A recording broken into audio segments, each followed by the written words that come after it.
Welcome to Pharmacy View, Technology and Pharmacy Business podcast series, where we provide regular interviews with pharmacists and key industry people within the Australian pharmacy and associated industry. In each podcast, we look to discuss aspects of pharmacy operation and how technology is improving or interacting with each guest's current role or pharmacy-related business. I'm your host, Scott Carpenter, and today's guest is sponsored by Shopfront Solutions, leading the way in digital marketing and communications, providing a cloud-based platform for pharmacies to manage all of their digital messaging and print-based collateral. For more information on the Shopfront Solutions digital platform, simply go to the website at shopfrontsolutions.com.au.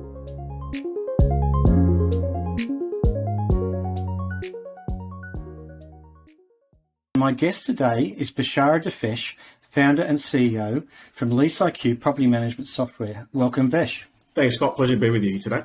Really looking forward to our chat today. We believe that we might have caught up with each other at some point in time in our pharmacy careers. We're not really sure. So for me and for our listeners today who may not know you, who is Beshara Dafesh? Well, thanks, Scott. Really pleasure to be here with you today and really enjoyed your podcast over the last couple of months. So thank you for having me on again. So who am I? It's a great question. So I've had about close to 2 decades of experience now across the property sector. I studied property economics back in the day, university. And from there, I got my first opportunity working in the telecommunications sector, doing the 3G rollout back 2 decades ago now. And it was really great grounding for me because it was one of those opportunities where I was a young man, 21 years old, going across the country, putting together lease transactions with farmers, with institutional landlords. So I got some fantastic experience as a young man. Really enjoyed that. Saw the country as well, which was a bonus throughout. From there, I worked in petroleum, for example, with Caltex, selling some of their assets over the years. And I think one of my biggest career change, I guess, in the moment where LeaseIQ was formed in my head was when I joined a company called Audio Clinic, these days known as Audica. And they're a hearing aid retailer owned by the Demont Group out of Denmark. And they basically had interesting stories. So they're traditionally a wholesaler who was manufacturing hearing aids around the world. And that market changed a lot in the late to early 2000s when the wholesalers became retailers because a lot of their retail clients were being acquired and they decided to have an integrated model. And hence they put me on in Australia to start looking at their leasing portfolio. They had over 200 sites and they said, well, look, hey, can you start managing this for us and get better outcomes? And then my question to them was, well, what are you doing around managing it at the moment? It was basically spreadsheets, which is pretty common and still is scarily in 2022 for a lot of companies managing their leases. And so I just thought, there must be a better solution out there. There's got to be something better. There are a few solutions in the marketplace, but I decided to build a bespoke model for the business using the Salesforce platform. This was well over 10 years ago. And from there, developed that for the business, rolled it out to the Canadian businesses and US businesses. So I was really successful. Then my career kind of different tack. I worked for a couple of QSR spaces and then worked for Green Cross at Pet Barn. And then I kind of had in the back burner for a long time, thought I want to develop this program myself and commercialize it essentially as a product. And then about 12 months ago, after 5 years of Ramsay Healthcare working in the acquisition property space in pharmacy and healthcare in general, I developed LeaseIQ and I launched it just under 12 months ago. And it's been a real success story. A lot of organizations, individuals have used it to manage their leases across different sectors. It is skewed to healthcare, obviously with my pharmacy background, but it can be used in any sector at any time.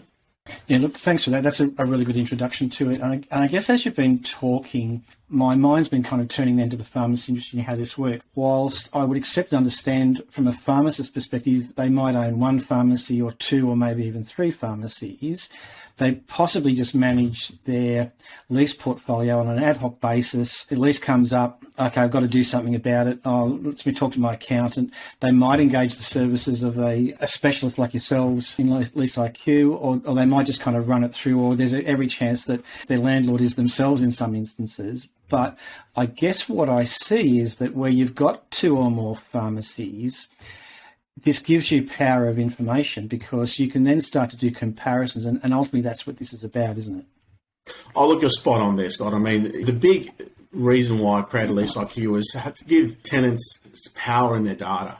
And I think the 3 biggest costs in pharmacy, everyone knows, is cost of goods sold, your labour, then rent's your third. And it's always neglected in a way because people sign a lease deal, whether it's for 5-7 years, make the transactions and put the lease document on top of their drawer on the desk and forget about it until we need to look at it in 5 or 7 years' time.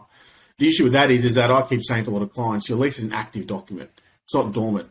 Although you signed it 5-7 years ago, it's really a critical piece of your puzzle in your business because a lot of pharmacy owners spend a lot of years, 2-3 decades building up a business, and their asset value, as I keep saying to my clients, is actually in your lease. Essentially, if you have good tenure and a good rent outcome with your landlord, or if you happen to own and rent it back to yourself, for example, that's a foundation for your business valuation. So it has so many effects across the business.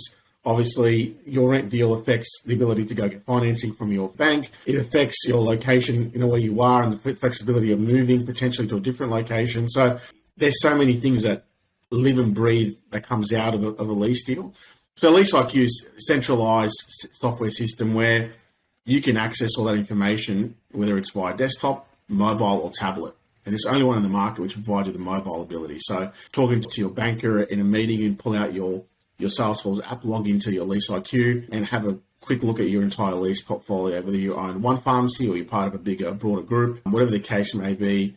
The system's set up to look after the one pharmacy owner or the big banner group. And look, as you were saying that, a couple of examples came to mind from my history was that you're right, even though it might be a 5 to 7 year lease that you've signed, the reality is I've been aware and been involved with a couple of pharmacy owners that have had an opportunity even after 2 years to actually renegotiate their lease again at a better terms or a relocation. I'm not necessarily saying better price, but there could be a reason to actually break that lease and sign a new lease even within a short period of time or within the lease period.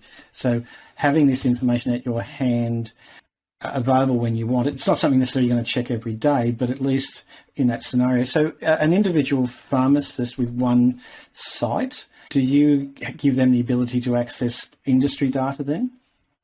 Yeah, so obviously there's confidentiality as part of that. It's really big. So everyone has their own individual access and log into the system when they join the process. We only have add-ons to that. So if they're looking to do a lease renewal, one part of a separate business, as you know, with Lease One at Phil Chapman, where we look after those lease transactions on a renewal basis. So there's that part of our business where we assist many pharmacists who do right now in their lease renewals actively. And obviously we share some industry data around general benchmarking, which you use for every single site. But again, it comes back down to the fact that every lease is unique. It's like when you're selling a property, every single house is different than the next one. So same with a lease, especially in pharmacy. There's been a perception out there that every pharmacy lease is the same lease, and that's not true. I mean, the landlords try to do that to manipulate the market, so to speak. But from a person who's been around the market for a long time now, what else? Every single pharmacy and every single lease is totally different. Different brands, different locations. Whether it's a sub-regional shopping centre in Westfield or to a community pharmacy in Dubbo, every lease is really, really unique. And I think what LeaseIQ brings is saying, well, hey, look, this is where your lease is at. This is your key features around intelligent mapping. It's got document control, provides you those quick compliance ready. Hey, let's look at this clause in this lease and make sure that we're compliant with bank guarantees up to date, things like that. So it really gives a quick snapshot. For people or for organizations who run big banner brands, it's really, really important to have this system in place because what it does is say, well, hey, let's look at our 50 pharmacies and let's look at our dashboards and let's benchmark what's our best case scenario to our worst case scenario, and really helps around budgeting as well. And then to your point, if you have 3 years left in a lease and that lease is clearly your highest lease in your portfolio, it's underperforming, it's actually dragging the business down, then you need to address it. You need to address it well before the lease expiry. And I think there's a big perception in the market where you can't talk to landlords. Well, it's a partnership. It's not a one-way street. You're in a partnership. There's a tenant and landlord. There's a relationship there. And, we try to tell our clients that this is a system, yes, but it's also giving you tools to have the conversation with your landlord. I would imagine, again, I'm going to call on a bit of experience. Not that I'm a leasing or property specialist. I just have been involved in quite a few renegotiations with pharmacy owners. Having this information at hand, I'm going to suggest gives the user some power to a point then in lease negotiations, because from my perspective, different businesses in different locations tend to be influenced by the landlord or property owner.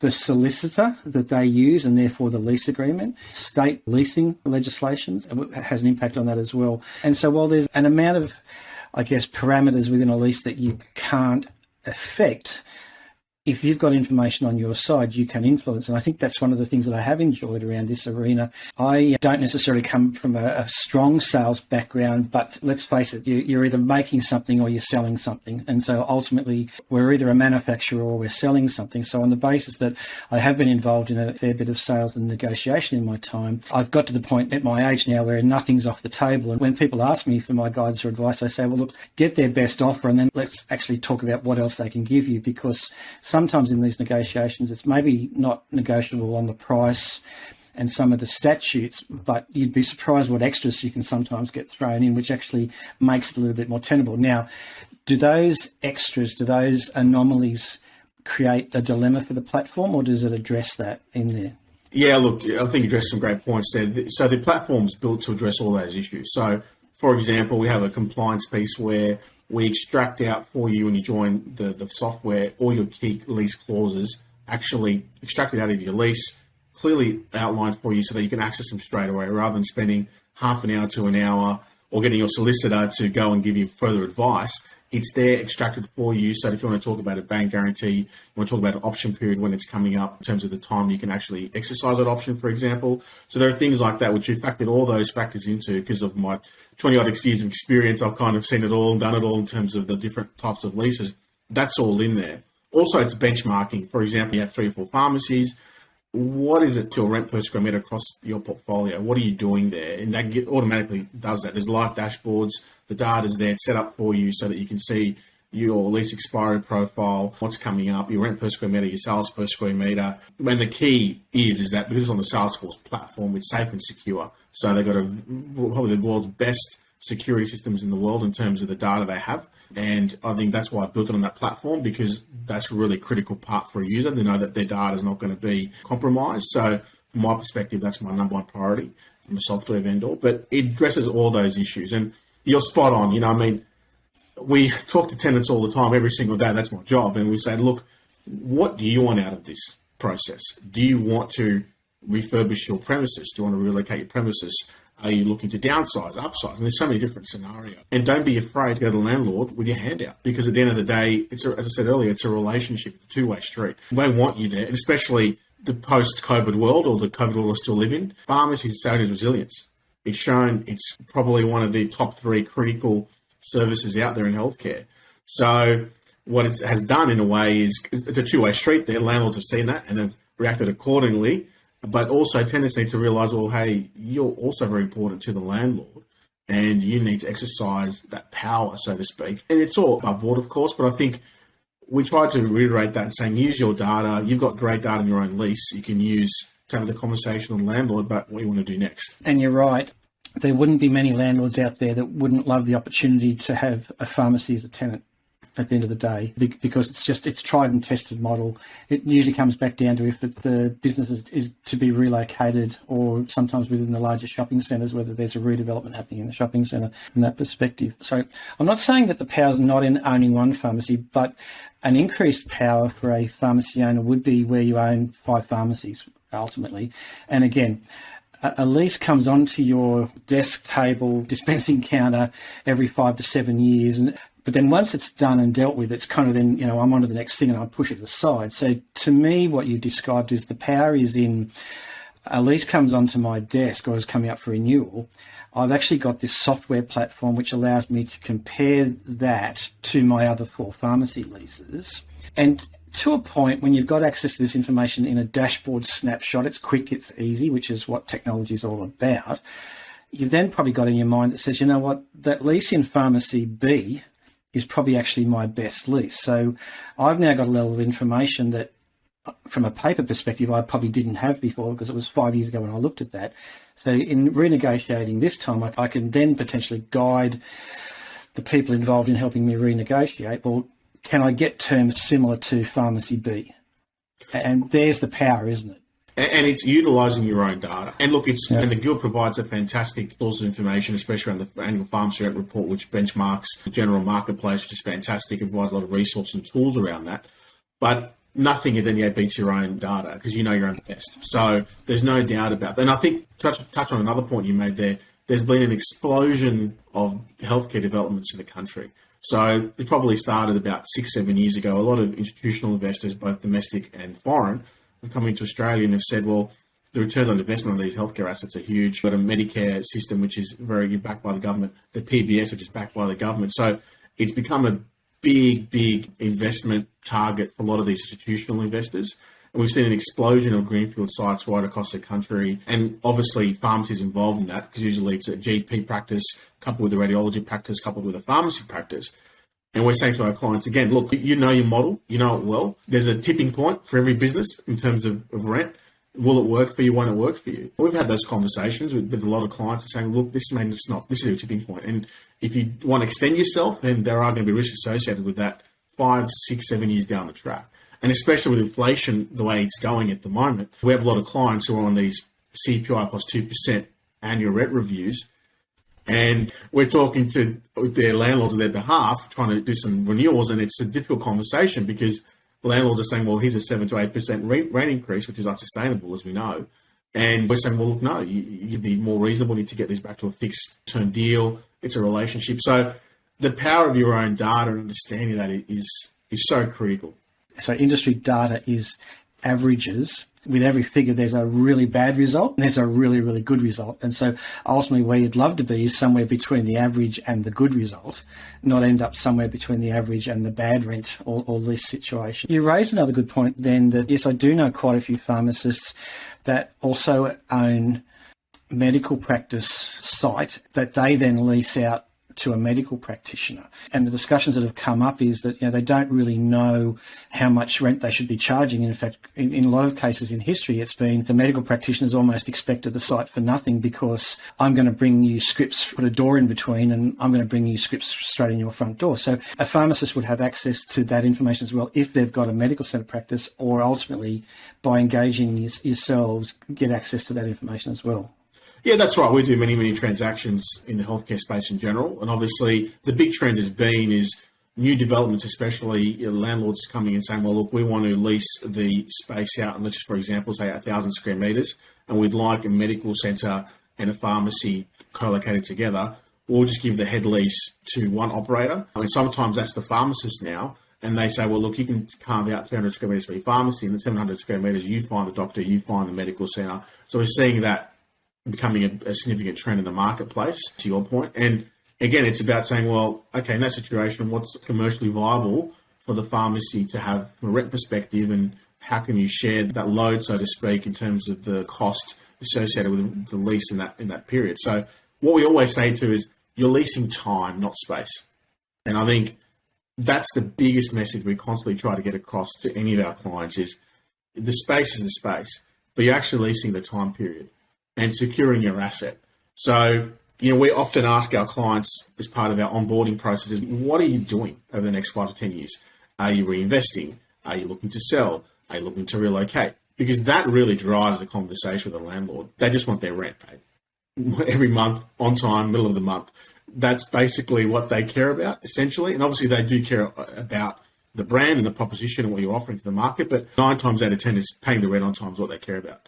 But from a business perspective, from a farmer's perspective, is, well, what are you actually doing to business? If you're looking to sell, for example, and you have 2 years left on your lease, well, you really need to get a long-term tenure to secure the asset value of your pharmacy if you want to go to market, because that's where, ironically, your lease actually becomes your most critical document when you're selling a business. So it's education piece, Scott. It's getting the market to understand there's a lot more to a lease document than just the 5-year lease and putting it in the top drawer of the desk. It reminded me of a very good point there. And I did come across this a couple of times where pharmacists looking to sell their business, they weren't the landlord, they were renting off someone else, and there was only like 18 months to go on the lease. And ultimately, you won't get bank finance if you don't actually have a long-term lease, is what that's about.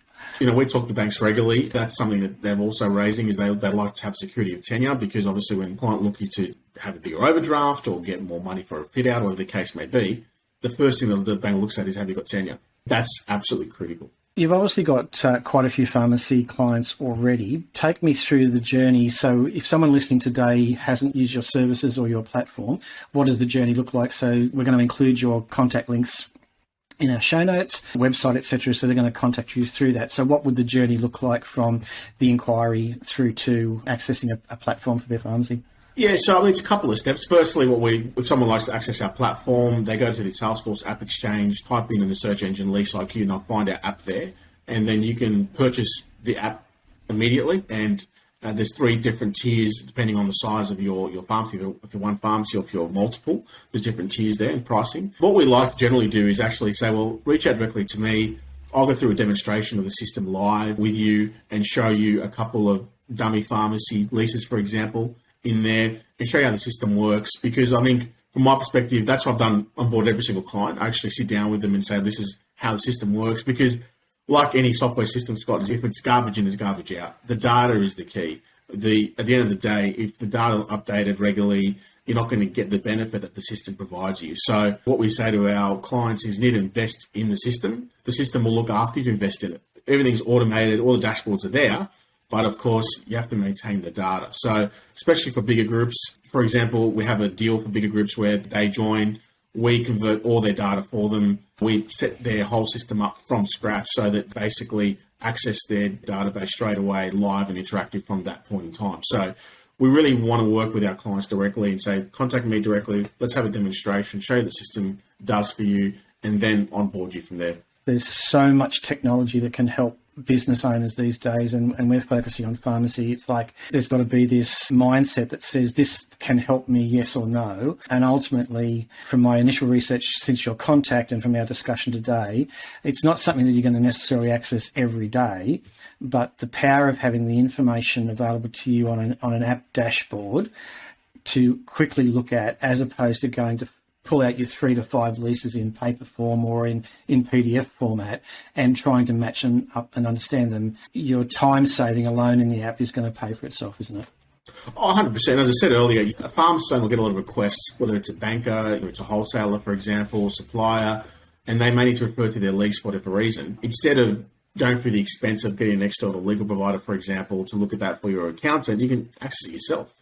And you're already paying for the system. So you say, well, actually, this isn't determined by lease. This is the key critical data. Here you go. So there's a lot of cost benefit, I guess, that is not known up front when you join the system, because as you use it, as you evolve, you do that value that you can see over the years. And obviously the critical periods around option periods and things like that. So for bigger portfolios, the system has automated emails that go to the owner or to multiple users, whatever the case may be, and actually notifies you, hey, 10 out of your 50 leases coming up for expiry in the next 12 months. Are you actioning this? So we can set up all those really great reporting pieces and dashboard pieces at the start, at the onboarding piece. So it's set up again so that the client will have all their data coming to them, whether it's weekly or monthly, depends on the size of their portfolio, and say, there's all your notice. These are the critical dates coming up. You don't have to worry about it. We set it up for you, but you have to address it and to make sure that there's someone there, whether it's yourself or a third-party provider, helping you out through that process. Besh, we're coming to the end of our time, but was there anything else on your notes that we needed to cover off or haven't covered off? No, I think we've covered off the most, but I think it's just messaging for me always. It's a great industry. Pharmacy is always changing. It's the most complicated industry in Australia in terms of regulatory controls and location laws, etc. So what we always say is to every pharmacist, there's great resources. Speak to the guild, speak to ourselves. We're in the industry. Always open up for a conversation or a coffee. I mean, it's never about charging clients all the time. It's about sharing industry knowledge so that we can better the industry as a whole and make sure that people get the benefit out of their working life and their businesses. So that's my messaging is please feel free to contact us anytime. Great message. Better to have a united pharmacy industry than a united landlord industry. Absolutely. Besh, thanks for your time today. It's been great to chat and I look forward to staying in contact. Thanks, Scott. Cheers. Thank you for listening today. Pharmacy View is a technology-focused podcast provided by Melbourne-based business Arian Technologies and Shopfront Solutions. Over the podcast series, our guests include pharmacists, retail managers, wholesalers, suppliers, and industry technology partners. If you would like further information on our podcast series or to participate in one of our episodes, feel free to send me a message or touch base through the Pharmacy View website, pharmacyview.com.au.